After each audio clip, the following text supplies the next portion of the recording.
On January 6, 1982, Harold E. Bray, the sheriff of Jefferson County, Colorado, was on a United Airlines flight to San Francisco on business. When he looked out his window as the plane flew over the mountains to the west of Denver, he saw flashes of light, 3 short, 3 long, then 3 short again. Sheriff Bray realized that this was an SOS signal and that someone was in trouble thousands of feet below him. He notified the pilot of his flight of what he had just seen. The pilot radioed in Sheriff Bray's report to the Federal Aviation Administration, who in turn diverted 2 other planes in the area to investigate the source of the SOS. A pilot from a Rocky Mountain Airlines flight spotted a truck in the location, and the Clear Creek County Sheriff's Office was notified that there was a motorist trapped on the Guanella Pass. Just before midnight, Dave Montoya, a fire chief in Clear Creek County, was dispatched to the scene. It was snowing heavily that night, and temperatures at that altitude were around 20 degrees below zero. Near the top of the pass, he came across a pickup truck stuck in a snowdrift, and its driver, 30-year-old Alan Lee Phillips, sitting inside the cab. Phillips claimed he had attempted to drive across the more than 11,000-foot mountain pass on his way back to his home in Georgetown from a friend's house in Bailey, when his truck became stuck in the snowdrift. He attributed his poor choice to try to make it across the pass in the heavy snow to the fact that he had been drinking earlier. He had been wearing warm clothes and had an emergency blanket in his truck, but he did not have snow chains for his tires. He had tried to walk to a nearby ski area after getting stuck, but had only made it about 200 yards on foot before he realized he would not survive the extreme weather conditions. Desperate, he used his truck's headlights to signal SOS when he heard a plane fly overhead, and was extremely lucky that the signal was not only seen, but seen by someone who understood what it meant. Dave Montoya was shocked at the situation, both at Phillips' bad idea to try to make it across the pass in the first place, under those conditions, and the sheer luck of the SOS being seen from the sky and Phillips being saved. "We ended up picking up the guy straight out of hell," Dave said decades later. When Dave found Phillips, he had a large bruise on his face. He claimed he had sustained it after getting out of his truck to urinate.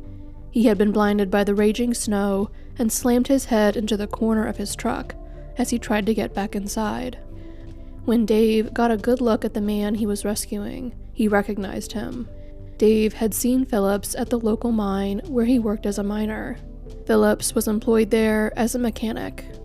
It would be almost 40 years before Dave would recognize that face again.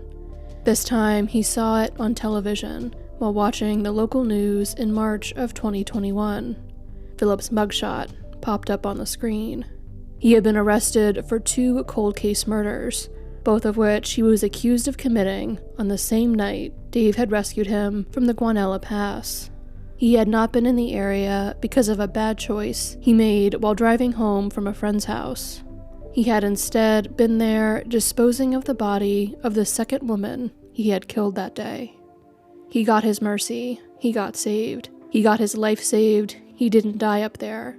But he did bad things before that, and he's got to pay for them, Dave told the media after learning of Phillips' arrest.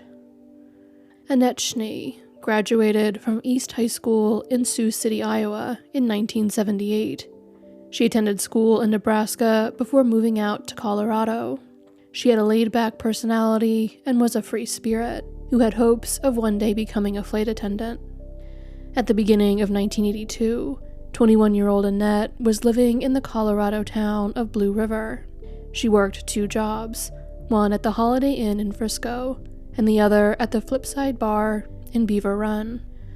On January 6, 1982, she left work at the Holiday Inn early because she was not feeling well.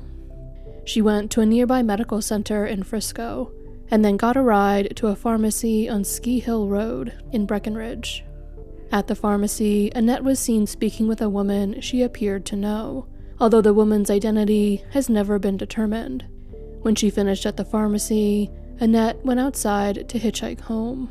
Hitchhiking was a common behavior for Annette, as well as for the residents of what was then still the relatively small town of Breckinridge.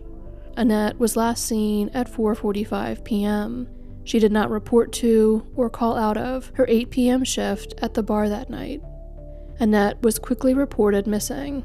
Her supervisor at the Holiday Inn filed a report the morning after she was last seen, when she did not show up for her shift. However, despite this quick action, it would be nearly 6 months before there were any answers in her disappearance. On July 3rd, a young boy out on a fishing trip with his father found Annette's body face down in Sacramento Creek, in a rural area in Park County, approximately 20 miles away from Breckinridge. Because she had been in cold water, her body was preserved enough for an autopsy to be performed, despite the amount of time since her death, but testing to determine if she had been sexually assaulted could not be completed. She had been found fully clothed, but with her clothing in disarray. Annette was not the only woman to vanish from Breckinridge on the night of January 6th. Just a few hours after Annette was last seen, 29-year-old Barbara Jo Oberholtzer, who went by Bobby Joe, also vanished from the small mountain town. Bobby Joe was a native of Wisconsin who moved to Colorado with her husband, Jeff Oberholtzer, in May of 1980.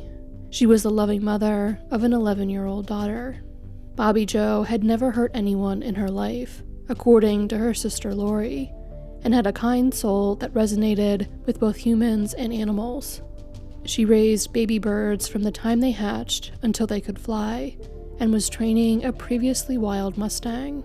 She had big dreams and made meticulous plans to achieve them. She carried a notebook with her, full of detailed notes and potential budgets for a horse corral she and her husband hoped to construct on their property. Bobby Joe had gone out for drinks with some of her coworkers on the evening of January 6, 1982, to celebrate a promotion she had just received. She had been working as a secretary at a local real estate developer's office and had just been promoted to office manager. The group went to the village pub at the Bell Tower Mall in Breckinridge. Bobby Joe called her husband Jeff to tell him she would be going out to celebrate, and he had offered to pick her up from the bar. She told him that he didn't have to, and that she would hitchhike back to their home in Alma, Colorado.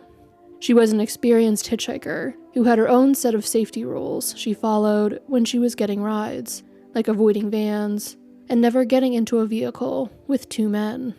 Bobby Joe's coworkers offered to give her a ride home as well, but she wanted to leave for home earlier than any of them did. Bobby Joe was last seen at the bar at 7:50 p.m., just 3 hours after Annette was last seen. Jeff fell asleep that night, but woke up at 11:30, worried that his wife had not arrived home. By 1:30 a.m., he was panicked because he knew the bars were closed and that Bobby Joe still had not gotten home. He drove to Breckinridge and spent the remainder of the night looking for her. By the time the sun rose, Jeff had filed a missing persons report, and he then organized his friends into search parties to look for Bobby Joe.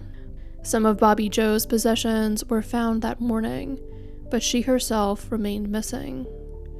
A rancher found her driver's license off of Route 285, and Jeff found her backpack not far from that location. Then a more concerning clue was found: Bobby Joe's glove, covered in blood. Around 3 p.m., some of Bobby Joe's friends discovered her body on a snow embankment near the summit of Hoosier Pass. This site was just 10 miles away from where Annette's body would eventually be found. Bobby Joe had been shot twice. She had one grazing wound to her breast and had been shot once in the back. It appeared Bobby Joe had managed to get away from her killer, who then shot at her as she ran to escape. Her autopsy found no signs of sexual assault. Annette and Bobby Joe had not known each other, but their cases were quickly linked. This was due in part to the similar circumstances of the cases. Both women had been hitchhiking out of Breckinridge on the same night and taken to isolated areas where they were killed. It was determined that both women had been shot with either a .38 or .357 handgun, The cases were most directly linked thanks to a more unusual clue, a pair of distinctive orange booties. One of the socks was found on Annette's body, while the other was located at Bobby Joe's crime scene. Authorities believed that the two women's killer must have been a local because of the remote, high-elevation locations where the bodies were found. As Bobby Joe's husband, Jeff Oberholtzer was immediately looked at as a potential suspect, but he had an alibi, passed a polygraph examination, and was later cleared by what would prove to be the most important clue in the case: DNA. Testing on Bobby Joe's bloody glove initially could only determine the blood type of the blood, and it was the same type Bobby Joe herself had, leading to the assumption that the blood had come from her. Decades later, investigators were able to develop a DNA profile from the glove, as well as from a tissue that had been found with it. The profile actually belonged to a man. Decades after Bobby Joe was killed, 11th Judicial District Attorney Linda Stanley would hail her as a fighter and a hero. Because Bobby Joe had been brave enough to fight her killer with enough force to draw his blood, she had provided investigators with the critical DNA evidence. The profile was uploaded to a national database in 2002, but no match was found in the ensuing years. Numerous potential suspects were considered in the case in the decades following Bobby Joe and Annette's murders. 8 or 9 men who knew either Annette or Bobby Joe, at least 4 serial killers, and known rapists who operated in the area were all investigated but eventually ruled out by the DNA evidence. After the case was featured on the television show Unsolved Mysteries, a psychic called in claiming that a man on death row in Idaho was Bobby Joe and Annette's killer, but his DNA was not a match to that from the crime scene either. Investigators Charlie McCormick and Richard Eaton spent decades dedicated to the case.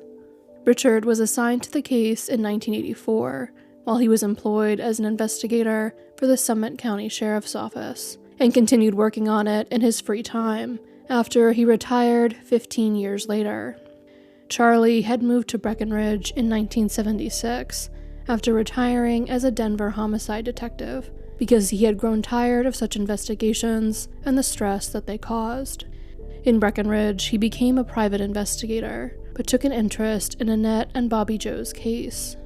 Annette's family hired him in 1989 to work as a private investigator on the case, which helped him gain access to law enforcement files related to the investigation. He charged the family $1 per year for all of his work. In 1999, both Charlie and Richard joined the district attorney's task force dedicated to the case, which was later transferred to the jurisdiction of the Park County Sheriff's Office. With no luck finding a match to the DNA from the crime scene in criminal databases or amongst identified suspects, investigators ultimately turned to the more novel approach of using genetic genealogy to identify the contributor of the DNA. Working with United Data Connect, a Colorado-based genetic genealogy firm co-founded by former prosecutor Mitch Morrissey, investigators identified over 12,000 people who were biologically related to the man whose blood was left on Bobby Joe's glove. Numerous individuals were asked, and agreed, to provide samples of their DNA to help place the killer in the extensive family tree more accurately. It took over a year's worth of work, but genealogists were able to eventually narrow down the pool of potential suspects and identify Alan Phillips as a likely match to the DNA from the blood on the glove. Investigators surveilled Phillips for several weeks in hopes of surreptitiously collecting a sample of his DNA so they could compare it to the DNA from the crime scene. One day in February of 2021, they witnessed him purchase fast food and take his trash in with him to the post office. He left the post office without the trash, and the investigators collected it from the trash can. DNA was extracted from the saliva on a napkin left with the trash and found to be a match to the DNA from the blood found on Bobby Joe's glove. On February 24th, 2021, the now 70-year-old Alan Lee Phillips was arrested and charged with 2 counts each of first-degree kidnapping, first-degree assault, and first-degree murder in connection to Annette and Bobby Joe's murders. He was taken into custody without incident after being arrested during a traffic stop. By this time, he was semi-retired and had 3 children from a marriage that had ended in divorce. He had remained in the area following Bobby Joe and Annette's murders and was a longtime resident of Dumont, Colorado. Following Phillips' arrest, Jeff Oberholtzer released a statement that concluded by saying, "I cannot thank enough all who never gave up the search for the truth. They are, without doubt, extremely dedicated and extraordinary individuals. Phillips is finally in the hands of the judicial system. May justice be served." Phillips pled not guilty to all of the charges against him, and his trial began on August 29, 2022. On September 15, 2022, after 4 hours of deliberation, a jury found Phillips guilty of all 8 charges he was facing. Phillips' identification and conviction inspired complex emotions for Annette and Bobby Joe's surviving relatives. Annette's older brother Russell, who attended the trial along with Annette's 2 sisters, was glad that his mother had lived to see her daughter's killer convicted, as she had long feared that she would not be able to do so. He was also grateful to all of the individuals who had spent so much time dedicated to his sister's case and had ultimately identified Phillips. However, he is hesitant to say that Phillips' conviction makes him happy. He had a stone face. He didn't move. No expression, no remorse. That's one of the things I'm not happy about. No details, no motive. Russell said of Phillips' reaction in the courtroom to his conviction, "I want to know what fear my sister felt, the pain she felt, and I wish that he would endure that himself." Bobby Joe's sister Lori was unable to travel to Colorado for the trial, but stated that the emotion she felt after learning of Phillips' conviction was between relief and satisfaction, of finally knowing that he had been convicted on all counts. It was a very emotional thing to hear. Phillips is due in court for his sentencing on November 7th, 2022. He faces life in prison.